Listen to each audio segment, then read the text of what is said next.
Praise the Lord. கர்த்தருடைய பரிசுத்த நாமத்திற்கு மகிமையுண்டாவதாக. இந்த செவ்வாய்க்கிழமை காலையிலே உங்களை சந்திப்பதில் மிகுந்த சந்தோஷம். இந்த நாளுடைய ஆசீர்வாதத்துக்காக ஒரு வேத பகுதி வாசிப்போம். அது ஏசாயா தீர்க்கதரிசி 26ஆம் அதிகாரம் 4ஆம் வசனம். கர்த்தரை என்றைக்கு நம்புங்கள், கர்த்தராகிய யெகோவா நித்திய கண்மலையாய் இருக்கிறார். அல்லேலூயா. நன்றாய் கவனிங்க. வேதம் தெளிவாய் சொல்கிறது.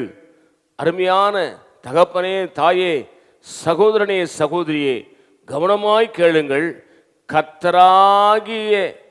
கர்த்தரை என்றென்றைக்கும் நம்புங்கள், கர்த்தராகி யெகோவா நித்திய கண்மலையாய் இருக்கிறார். இன்னைக்கு இல்லை, எந்த நேரத்திலும் இயேசு நம்புங்க.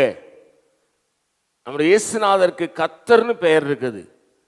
கர்த்தராகி யெகோவா என்பதை நீங்கள் மறந்து விடாதீர்கள். கர்த்தரை என்றென்றைக்கு நம்புங்கள். இன்னைக்கு இல்லை, இருந்தாலும் இல்லாவிட்டாலும், பலவீனம் இருந்தாலும் பலவீனம் இல்லாவிட்டாலும், பலவிதமான பாடுகளும் துன்பங்களும் எந்த நேரத்திலும், வசதி வாய்ப்புகள் பெருகி நமக்கு அதிகமான ஆசீர்வாதத்தின் மேலே நாம் காணப்பட்டாலும், எல்லா நேரங்களிலும் ஒரே ஒரு நம்பிக்கை ஆண்டவராகிய இயேசுநாதர் தான்.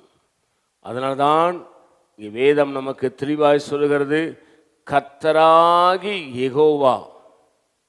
அதனால் கர்த்தரை என்றென்றைக்கு நம்புங்கள், கர்த்தராகி யெகோவா நித்திய கண்மலையாய் இருக்கிறார்.